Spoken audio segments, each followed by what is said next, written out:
చూస్తున్నారు S8 news. నమస్తే, welcome to S8 news. ముందుగా హెడ్లైన్స్.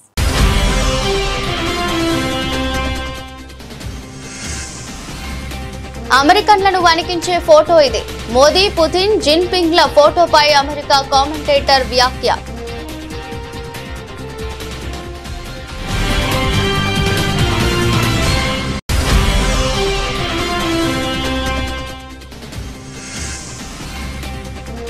యుద్ధ భూమిలో సమస్యలకు పరిష్కారం ఉండవు. ఉక్రెయిన్ పరిస్థితిపై ఐరాసలో భారత్ ఉద్ఘాటన.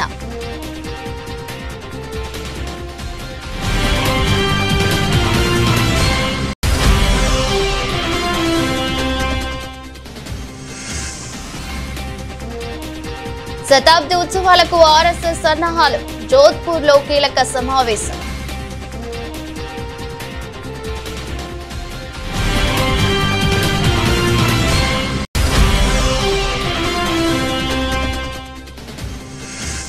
మన దేశంలో తొలి కారును డెలివరీ చేసిన టెస్లా కొనుగోలు చేసిన మహారాష్ట్ర రవాణా శాఖ మంత్రి ప్రతాప్ సర్నాయక్.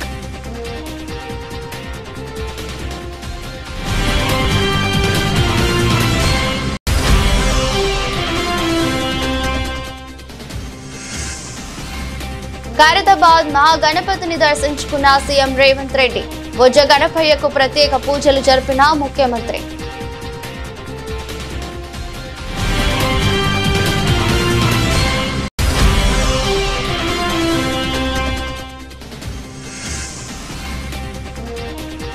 విశాఖలో జరిగిన ఇంటర్నేషనల్ మీడియేషన్ కాన్ఫరెన్స్ ముఖ్య అతిథిగా హాజరైన సీఎం చంద్రబాబు.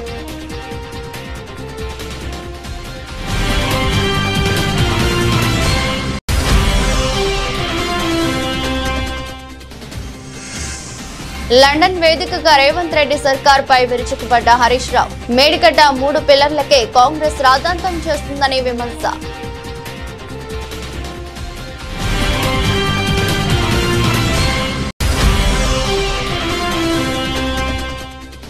ప్రభుత్వ పెద్దలే కృత్రిమ యూరియా కొరత సృష్టించారు. కూటమి నేతల కనుసన్నల్లోనే బ్లాక్ మార్కెట్ దందా జరుగుతుందంటూ మాజీ ఎమ్మెల్యే కాయలే అనిల్ కుమార్ ఆగ్రహం.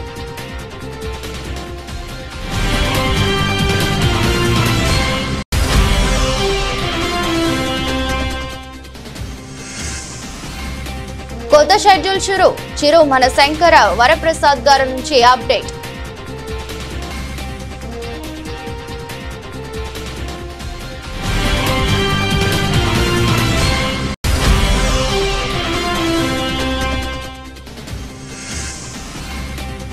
థాయిలాండ్ తో భారత్ తొలి మ్యాచ్. నేటి నుంచి మహిళల ఆసియా కప్ హాకీ.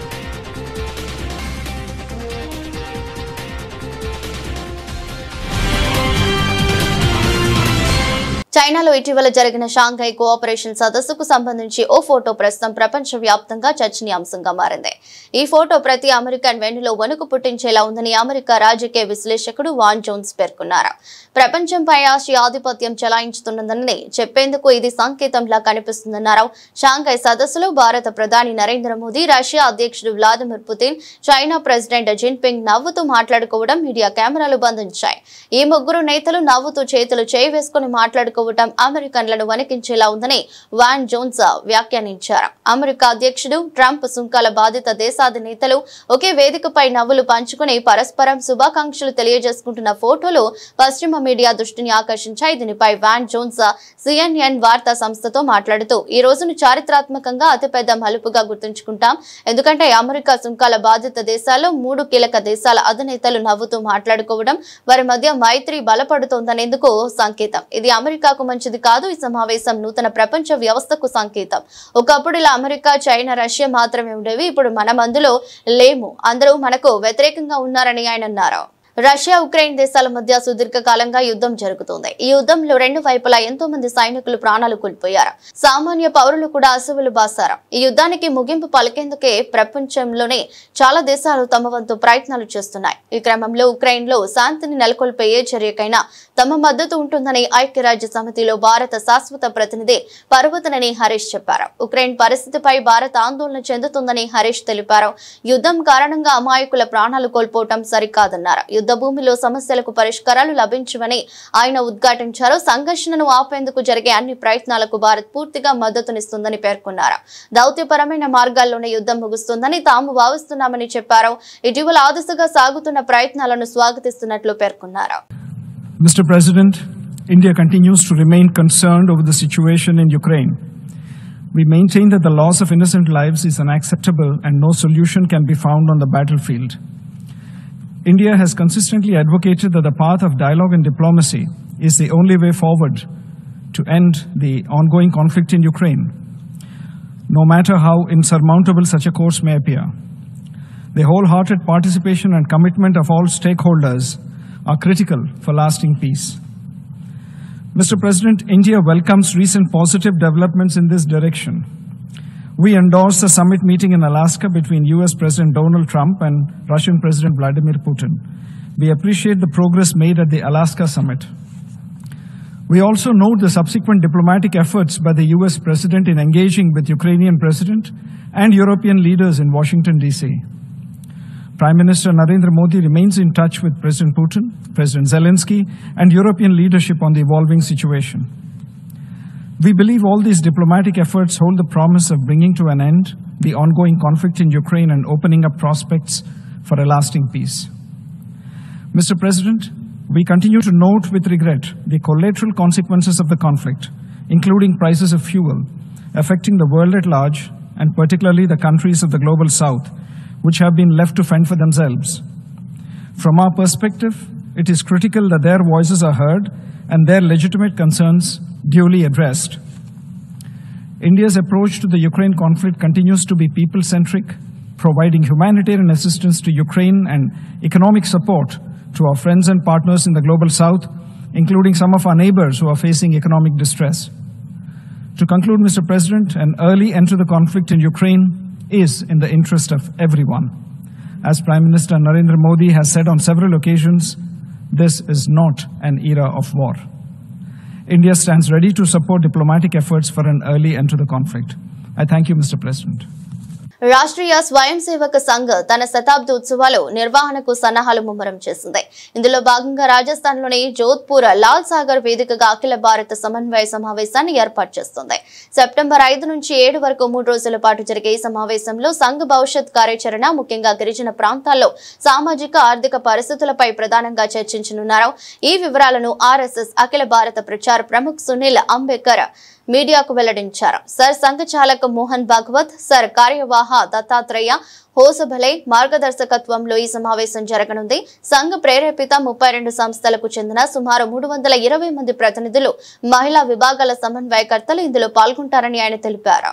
ये विषय तो रखना अपनी दृष्टि से प्रारंभ किया है, क्योंकि अभी अभी परम पूजनीय सरसंघ चालक जी का दिल्ली में गत माह में 26, 27, 28 को जो उद्बोधन हुआ और उसमें कई सारे विषयों के बारे में उन्होंने संघ के भूमिका को स्पष्ट भी किया है। तो एक तरीके से शताब्दी के प्रारंभ में ही उन्होंने संघ की जो भूमिका है, समाज में एक ऐसे वातावरण को, एक सामंजस्य का वातावरण उत्पन्न करना, समाज के परिवर्तन के लिए समस्त समाज सक्रिय हो, इसके लिए पूरे समाज तक पहुंचना, तो इस दृष्टि से ये पूरा कार्य होगा और विविध संगठन भी इस दृष्टि से के कार्यकर्ता भी इस दृष्टि से सक्रिय होंगे। स्वाभाविक ही इस कार्य में पंच परिवर्तन का जो विषय लिया गया है कि समाज में सामाजिक समरसता कैसे स्थापित हो, इसके लिए पूरा समाज को, हर परिवार को प्रयास करना पड़ेगा। हमारे परिवार कुटुंब प्रबोधन का विषय दूसरा विषय लिया है, जिसमें सभी हमारे परिवार अब एक अच्छे परिवार हो, आदर्श परिवार हो, जिसमें स्नेह का भाव हो परस्पर, इस दृष्टि से सभी के प्रयास हो। तो ये एक बहुत व्यापक एक अभियान होगा। हम लोग पर्यावरण के बारे में अपने व्यक्तिगत जीवन में, अपने पारिवारिक जीवन में, सामुदायिक जीवन में चिंता करें, हमारी शैली ही पर्यावरण के अनुसार बन जाए, इसका एक प्रयास होगा। और चौथा विषय होगा कि हमारी स्व के आधार पर हमारी रचना हो, स्वभाषा, स्वभूषा और स्वतंत्रता। तो ये सारे जो विषय है स्व को आधारित बने, ये एक आग्रह बनेगा। और पांचवा विषय होगा नागरिक कर्तव्य का। तो नागरिक कर्तव्य के बारे में सभी नागरिकों को अपने संविधान में अधिकारों की बात है और कर्तव्यों की बात भी है। तो एक अच्छे नागरिक के नाते केवल सरकारों का ये काम नहीं हो सकता या कुछ संस्थाओं का, तो सभी नागरिकों को अपने देश को आगे बढ़ाने में अपना सहभाग देना अपेक्षित है। और इस दृष्टि से ये एक व्यापक विषयों की चर्चा यहाँ पर भी होगी, विशेषकर स्व आधारित जो बात है और नागरिक कर्तव्यों के बारे में विशेषकर यहाँ अलग से चर्चा भी इस बैठक में होगी। और विविध संगठन भी इन बातों को लेकर लगातार कार्य करते हैं, तो वो भी इस कार्य को कैसे और गति दे सकते हैं इस पर भी चर्चा होगी।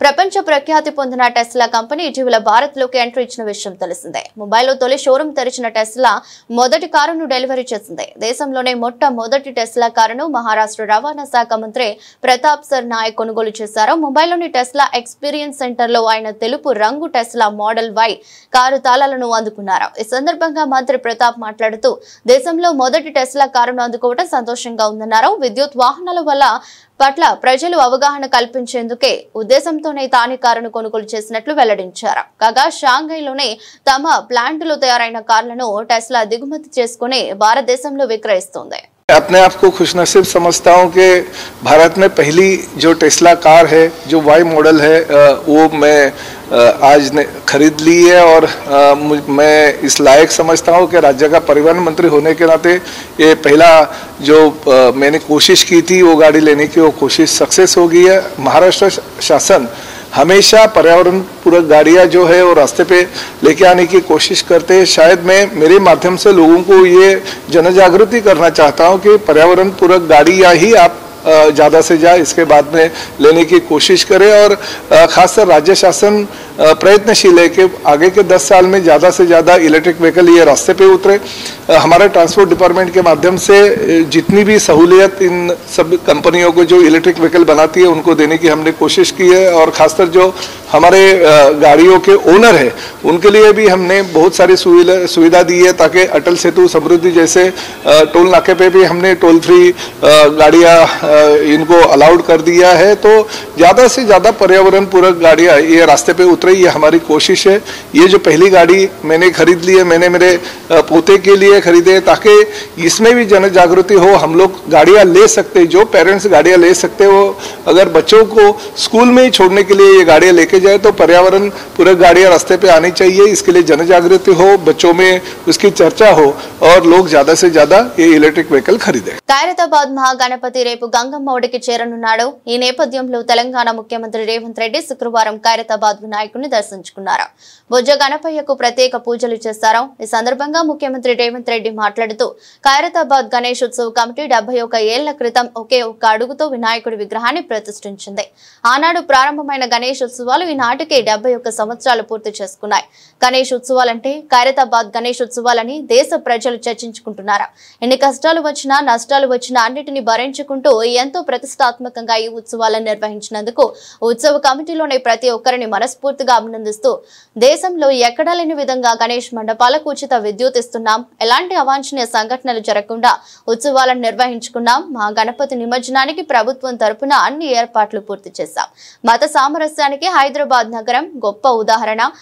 ఖైరతాబాద్ గణేష్ ఉత్సవాలు తెలంగాణకి మంచి పేరు తెచ్చిపెట్టాయని చెప్పుకొచ్చారు. అందిన సమాచారం మేరకు ఈనాడు గణేష్ ఖైరతాబాద్ 69 అడుగుల ఎత్తుకు ఎదిగి దేశంలోనే గణేష్ ఉత్సవాలంటే ప్రతి ఒక్కరూ ఖైరతాబాద్ గణేష్ ఉత్సవ సమితి వాళ్ళు నిర్వహిస్తున్న ఈ పండుగ కార్యక్రమాన్ని చర్చించుకునే విధంగా ఈ 71 సంవత్సరాలు వాళ్ళు ఎక్కడ ఎన్ని ఇబ్బందులు వచ్చినా ఎంత కష్టం వచ్చినా వాటన్నింటిని భరించుకుంటూ దేశంలోనే ప్రతిష్టాత్మకంగా ఈ ఉత్సవాలను నిర్వహించినందుకు ఉత్సవ సమితిలో ఉన్న మిత్రులందరినీ మనస్ఫూర్తిగా అభినందిస్తున్నా. ఒక్క కార్యక్రమం ఒక్క సంవత్సరం చేయడం, ఒక్కసారి చేయడమే కష్టమైన పని రోజుల్లో. కానీ 71 సంవత్సరాలు ఎన్నో రకాల పరిస్థితులు, ఈ మహానగరంలో ఎన్ని ఉపద్రవాలు వచ్చినా వాటన్నిటిని తట్టుకొని నిలబడి ఈనాడు పోటీ యుగంలో ఎంతో మంది పెద్ద పెద్ద గణపతి విగ్రహాలను ప్రతిష్ఠించిన ఖైరతాబాదు గణపతి దేవుడికి పోటీ లేదు, సరిరారు అనే విధంగా నిర్వాహకులు నిర్వహించుకుంటూ వచ్చిండ్రు. ఈరోజు ఆనాడు పిసిసి అధ్యక్షుడిగా, ఈనాడు ముఖ్యమంత్రిగా మీ దగ్గరికి వచ్చి మీ సంతోషంలో ఈ ఉత్సవంలో పాల్గొనడం నాకు చాలా ఆనందాన్ని, సంతోషాన్ని కలిగించే కార్యక్రమం. ఈరోజు మీకు అందరికీ తెలుసు, హైదరాబాదు నగరంలో 1,40,000 విగ్రహాలని రోజు ప్రతిష్ఠించుకొని చాలామంది గణేష్ ఉత్సవాలను నిర్వహించుకుంటున్నారు. దేశంలో ఎక్కడా లేని విధంగా ఏ రాష్ట్రంలో ఏ నగరంలో గణేష్ ఉత్సవాలకు ఉచితంగా రాష్ట్ర ప్రభుత్వం విద్యుత్తు ఇచ్చిన సందర్భం లేదు. ఈనాడు తెలంగాణ రాష్ట్ర ప్రభుత్వము ఎక్కడ చిన్న చిన్న గల్లీలల్లో గణేష్ విగ్రహాలను ప్రతిష్ఠించుకున్నా వాళ్ళందరికీ ప్రభుత్వం అధికారికంగా ఉచిత కరెంట్ ఇవ్వడం ద్వారా గణపతి దేవుడి యొక్క భక్తుల మనోభావాలను గౌరవించే విధంగా, అదేవిధంగా మిత్రులు దానం నాగేందర్ గారు చెప్పినట్టు మా పోలీస్ సిబ్బంది కానీ, మా మున్సిపల్ శాఖ సిబ్బంది కానీ, మా కలెక్టర్ సిబ్బంది కానీ, అదేవిధంగా మా ఇన్ఛార్జ్ మంత్రివర్యులు పొన్నం ప్రభాకర్ గారు, హైదరాబాద్ నగర మేయర్ గద్వాల విజయలక్ష్మి గారు, అదేవిధంగా శాసన మండలి సభ్యులు, శాసనసభ్యులు అందరూ కూడా ఎక్కడ ఏ సమస్య వచ్చినా ఆ సమస్యకు సత్వరమే పరిష్కారం చూపించుకుంటూ ఎక్కడ చిన్న చిన్న చెదురుమదురు సంఘటనలు జరగకుండా ఈరోజు ఈ గణేష్ ఉత్సవాలను పూర్తి చేసుకున్నాం. శుక్రవారం విశాఖలో జరిగిన ఇంటర్నేషనల్ మీడియేషన్ కాన్ఫరెన్స్ కు ముఖ్యమంత్రి చంద్రబాబు ముఖ్య అతిథిగా హాజరయ్యారు. ఆల్టర్నేటివ్ డిస్ప్యూట్ రిల్యూషన్ ద్వారా న్యాయం అందరికీ అందుబాటులో రావడంతో పాటు వేగంగా సమర్థవంతంగా చేరుతుందన్నారు సీఎం. ఈజ్ ఆఫ్ జస్టిస్ ప్రక్రియలో భాగంగా వర్చువల్ హియరింగ్స్, ఈ ఫైలింగ్, మొబైల్ అప్డేట్స్ లాంటి సాంకేతికతను అమలు చేయాల్సి ఉందని ముఖ్యమంత్రి స్పష్టం చేశారు. కార్యక్రమానికి సుప్రీంకోర్టు న్యాయమూర్తులు justice Suryakant, justice PS Narasimha, AP high court ప్రధాన న్యాయమూర్తి జస్టిస్ ధీరజ్ సింగ్ ఠాకూర్, ఇతర న్యాయమూర్తులు, న్యాయ నిపుణులు హాజరయ్యారు. Visakhapatnam is a beautiful city. Everybody will go to Hyderabad and stay there some time. They want to settle there. Now Visakhapatnam, anybody will come. They will settle permanently in Visakhapatnam. That is the beauty of Visakhapatnam. Either hospitality or beaches or natural beauty, everything. Wonderful place. Apart from that place, from all these things, it is a very, very positive people. Recently, Visakhapatnam is rated one of the most safest place for women protection. That is very interesting comment. I want to make it here. Not only women's safety, even men's safety also, this is the best place.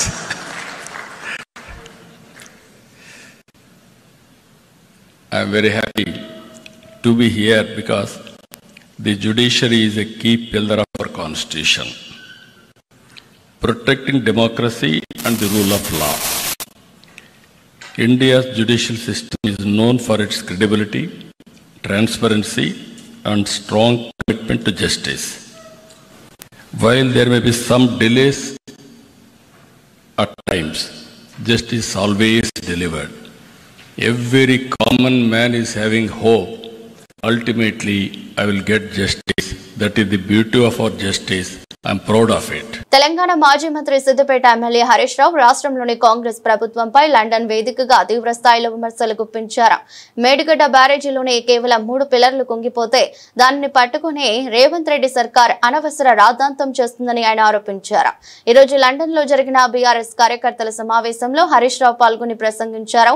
ఈ సందర్భంగా ఆయన మాట్లాడుతూ కాంగ్రెస్ ప్రభుత్వం అధికారంలోకి వచ్చి ఏడాదిన్నర గడుస్తున్నా ప్రజలకు చేసిందేమీ లేదని దుయ్యబట్టారు. ఏడాదిన్నర కాలంగా ప్రభుత్వం ఏం చేస్తుంది వస్తుందని ఆయన సూటిగా ప్రశ్నించారు. రాష్ట్రంలో పెట్టుబడులు పెట్టడానికి ఎన్ఆర్ఐలు ముందుకు రావడం లేదని అన్నారు.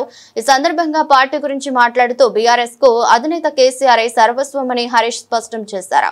ఏ విషయంలోనైనా పార్టీదే తుది నిర్ణయమని తేల్చి చెప్పారు. ప్రజలకు సేవ చేయడం ఎలాగో తనకు కేసీఆర్ నేర్పించారని ఆయన పేర్కొన్నారు. కాళేశ్వరం పదే పదే వింటారు.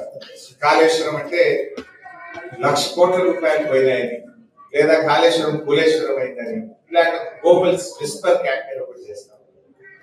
యాక్చువల్లీ వాట్ ఈస్ కాళేశ్వరం అంటే సింపుల్ గా చెప్పాలంటే, కాళేశ్వరం ప్రాజెక్ట్ లో 3 బ్యారేజీలు, 15 రిజర్వాయర్లు, 19 సబ్ స్టేషన్లు, 21 పంప్ హౌస్లు, 203 kilometers టనలు, 1,531 kilometers gravity canal, 98 kilometers of pressure main, 540 meters of pumping system. All this together is a college. So, beauty of Kaleshwaram is manchi good year.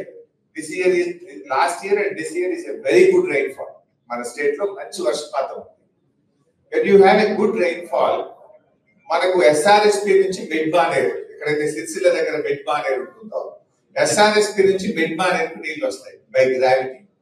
You'll operate the motors and pumps of Kaleshwaram from mid baner itself. You don't operate from Ellapalli or you don't operate from Kaleshwaram, Medigatta. You'll operate from mid baner itself. And 50% system ఏ నడుస్తుంది. But ayacut 37 lakh acres కు ఆయకట్ నీళ్ళు వస్తుంది. Good year, average rainfall ఉంది. అప్పుడు ఏమవుతుందంటే we'll operate motors from Yellampalli.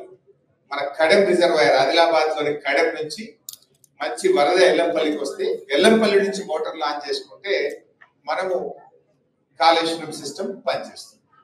So bad year, less rainfall ఉన్నప్పుడు తప్పనిసరిగా నీళ్లు ఉండేటువంటి పాయింట్ మేడిగడ్డ పాయింట్. అంటే ఎక్కడ వర్షపాతం లేకుండా కూడా ఆ మహారాష్ట్ర అడవుల్లో మరి ఆ ప్రాంతంలో పడ్డ వర్షం నీరుతో తప్పకుండా నీళ్లు ఉండే ప్రాంతం మేడిగడ్డ. దట్ ఈస్ ద ఎంత క్రైసిస్ లో కూడా అక్కడ తప్పకుండా నీళ్లు ఉంటాయి. కాళేశ్వరం అంటే ఏంటి అసలు? 37 లక్షల ఎకరాలకు సాగునీరు అందిస్తుంది. 60% ఆఫ్ తెలంగాణకు డ్రింకింగ్ వాటర్ ఇస్తుంది. ఇండస్ట్రీకి 16 TMC ఆఫ్ వాటర్ పెట్టాం. ఇండస్ట్రీకి ఉంటుంది డ్రింకింగ్ వాటర్, ఇంక్లూడింగ్ హైదరాబాద్ తో పాటు 60% ఆఫ్ తెలంగాణ డ్రింకింగ్ వాటర్. అదే విధంగా 37 లక్షల ఎకరాలకు సాగునీరు అందిస్తుంది. సో ఇలాంటి బ్యూటిఫుల్ ప్రాజెక్ట్. ఇలా ఏం జరిగింది యాక్చువల్గా? అన్ఫార్చునేట్లీ 3 బ్యారేజెస్ అని చెప్పాను. Before 3 barrages, all the 15 reservoirs with capacity of 141 TMC, 141 TMCల సామర్థ్యం కలిగిన 15 రిజర్వాయర్లు దే ఆర్ ఇంటాక్ట్. ఇప్పుడు ఉదాహరణకు Mallanna Sagar, the biggest reservoir with 50 TMC capacity. మొన్న రేవంత్ రెడ్డి గారు రాష్ట్రంలో ప్రభుత్వ పెద్దల యూరియా కృత్రిమ కొరతను సృష్టించి బ్లాక్ మార్కెట్ దందాను ప్రోత్సహిస్తున్నారని వైఎస్ఆర్సీపీ అధికార ప్రతినిధి మాజీ ఎమ్మెల్యే కైలా అనిల్ కుమార్ మండిపడ్డారు. తాడేపల్లి వైఎస్ఆర్సీపీ కేంద్ర కార్యాలయంలో మీడియాతో మాట్లాడుతూ అక్రమంగా తరలిస్తున్న యూరియాను పట్టుకుని రైతులు పోలీసులకు అప్పగిస్తే రాత్రికి రాత్రి దానిపై మాయ చేశారని ఆగ్రహం వ్యక్తం చేశారు. యూరియా అడుగుతున్న రైతులను ఫేక్ అంటూ సాక్షాత్తు సీఎం చంద్రబాబు మాట్లాడటం ఈ ప్రభుత్వ దివాలా కోరుతనంకి నిదర్శనమని ధ్వజమెత్తారు. సాక్షాత్తు ఈ రాష్ట్ర ముఖ్యమంత్రి గారు ఎవరన్నా గాని ప్రజా సమస్యల పట్ల ప్రశ్నిస్తే, ఏదన్నా చిన్న ఉద్యమం తీసుకొస్తే, ఎవరన్నా గొంతు విప్పి ఏదన్నా వాళ్ళకి కావాల్సింది అడిగితే ఆయన తొక్కేస్తాం, ఏమైనా చేసేస్తాం అని ఆ విధంగా మాట్లాడడం చాలా ఆశ్చర్యంగా అనిపిస్తా ఉంది. కానీ ముఖ్యమంత్రి గారికి ఏమీ కొత్త ఏం కాదు. ఎప్పుడైనా కానీ ఏ ఉద్యమం చేసినా, ఏ ప్రజలు ఏదన్నా వాళ్ళ ప్రాథమిక హక్కుల గురించి అడిగినా ఆయనకి కోపం వచ్చేస్తుంది. చరిత్రలో ఒకసారి తీసుకుంటే, ఆ రోజు విద్యుత్ మీద ఉద్యమం చేస్తా ఉంటే కాల్పులు జరిపించి ఆ రోజున ప్రజలు ఎంతమంది చనిపోయారో మనందరికీ తెలుసు. అటువంటి చరిత్ర కలిగినటువంటి ముఖ్యమంత్రి గారు నేను 40 years ఇండస్ట్రీ అంటారు. ప్రజల్ని ఈయనకి ప్రేమ ఎప్పుడు వస్తుందంటే, ప్రజల పట్ల ఆయనకి ప్రేమ వచ్చేది ఎన్నికల ముందు ప్రేమ వస్తుంది. ఎన్నికల ముందు ప్రేమ వచ్చినప్పుడు అన్ని వర్గాల ప్రజల్ని నేను చూసుకుంటాను, అని చెప్పి రకరకాలుగా మాట్లాడతారు, రకరకాల వాగ్దానాలు చేస్తారు. ఏది గుర్తొస్తే ఆ వాగ్దానం చేస్తారు. కానీ మళ్ళా ముఖ్యమంత్రి అయిపోయిన తర్వాత ఆయన అపరిచితులాగా మారిపోతారు. ఆ పరిస్థితి ఈ రాష్ట్రానికి. ఎందుకంటే ప్రజలు ఎప్పుడు కూడా ఏదో మన పాలకులు ఏదో చేస్తారని చెప్పి ఆశపడి ఓట్లేస్తే ఆయన ఎన్నికలు అయిపోయిన తర్వాత ఆయన విశ్వరూపం చూపిస్తారు. ఆయనకు తోడు ఇంకా వాళ్ళ అబ్బాయి పవన్ కళ్యాణ్ గారు అందరూ కూడా చేస్తా ఉన్నారు.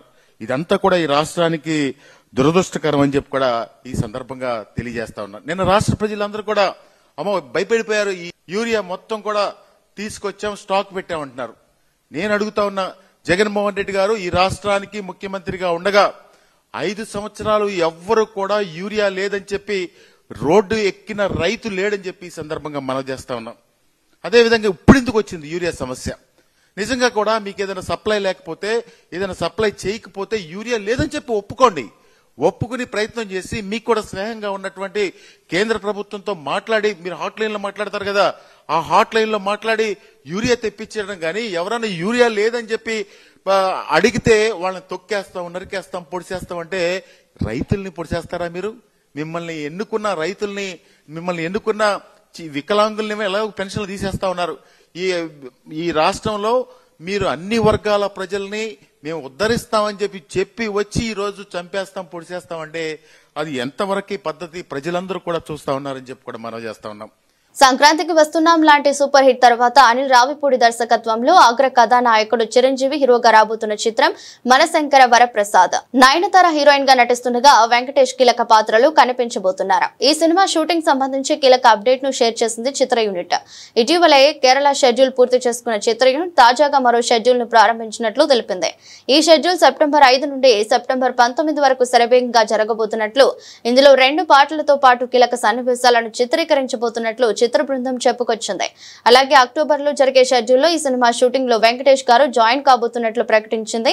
ఇక కామెడీ ఎంటర్టైనర్ గా రాబోతున్న ఈ సినిమాకి భీమ్స్ సంగీతం అందిస్తుండగా షైన్ స్క్రీన్స్ పతాకంపై సాహు గారపాటి, సుష్మిత కొన్నిదల సంయుక్తంగా ఈ సినిమాను నిర్మిస్తున్నారు. ఇటీవల కాలంలో ఓటములతో డీలాపడ్డ భారత మహిళల హాకీ జట్టు శుక్రవారం నుంచి జరిగే ఆసియా కప్ ను విజయంతో ఆరంభించాలనుకుంటుంది.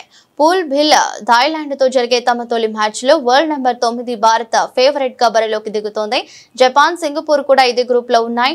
పూల్ ఏ లో China, Korea, Malaysia, Chinese Taipei జట్లున్నాయి. ఈ నెల 14న ఫైనల్ జరుగుతుంది. వచ్చే ఏడాది బెల్జియం లో జరిగే వరల్డ్ కప్ నకు క్వాలిఫైయింగ్ టోర్నీ కావడంతో ప్రతి జట్టుకు ఇది కీలకంగా మారింది. వెటరన్ గోల్ కీపర్ నవిత ఎస్ డ్రాగ్ ఫ్లిక్కర్ దీపిక గాయాలతో టోర్నీకి దూరం కావటం భారత్ కు దెబ్బగానే పరిగణించాలి. వీరి గైర్హాజరీలో కెప్టెన్ సలీమా టేటే, నవనీత్ కౌర్, ఉదిత, షర్మిలా దేవి, లాల్ రేమ్సియామి జట్టు బాధ్యత తీసుకోవాల్సి ఉంది. భారత జట్టు 2004-2017లో ఆసియా కప్ విజేతగా నిలిచింది.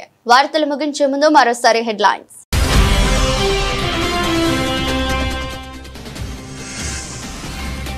అమెరికన్లను వణికించే ఫోటో ఇది. మోదీ, పుతిన్, జిన్పింగ్ల ఫోటోపై అమెరికా కామెంటేటర్ వ్యాఖ్య.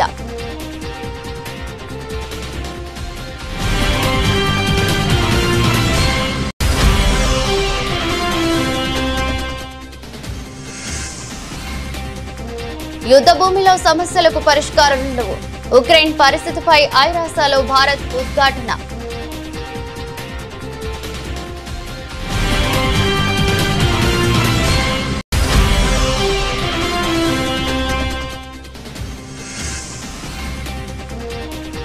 శతాబ్ది ఉత్సవాలకు ఆర్ఎస్ఎస్ సన్నాహాలు.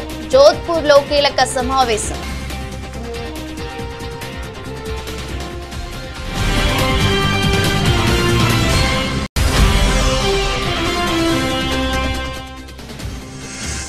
మన దేశంలో తొలి కారును డెలివరీ చేసిన టెస్లా కొనుగోలు చేసిన మహారాష్ట్ర రవాణా శాఖ మంత్రి ప్రతాప్ సర్ నాయక్.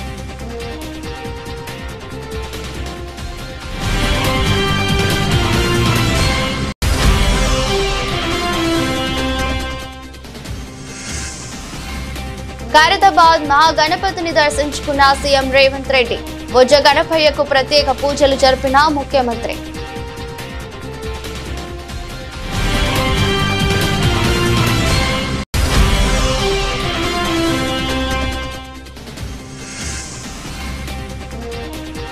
విశాఖలో జరిగిన ఇంటర్నేషనల్ మీడియేషన్ కాన్ఫరెన్స్ ముఖ్య అతిథిగా హాజరైన సీఎం చంద్రబాబు.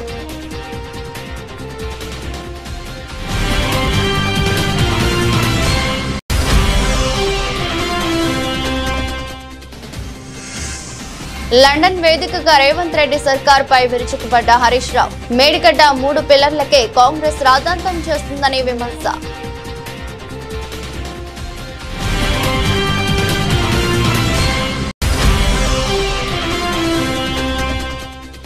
ప్రభుత్వ పెద్దలే కృత్రిమ యూరియా కొరత సృష్టించారు. కూటమి నేతల కనుసన్నల్లోనే బ్లాక్ మార్కెట్ దందా జరుగుతుందంటూ మాజీ ఎమ్మెల్యే కాయలే అనిల్ కుమార్ ఆగ్రహం.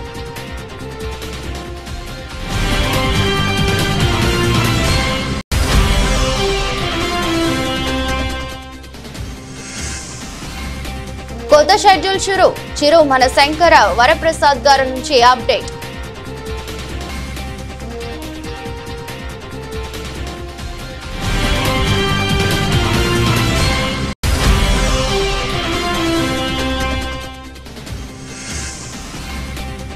థాయిలాండ్ తో భారత్ తొలి మ్యాచ్. నేటి నుంచి మహిళల ఆసియా కప్ హాకీ.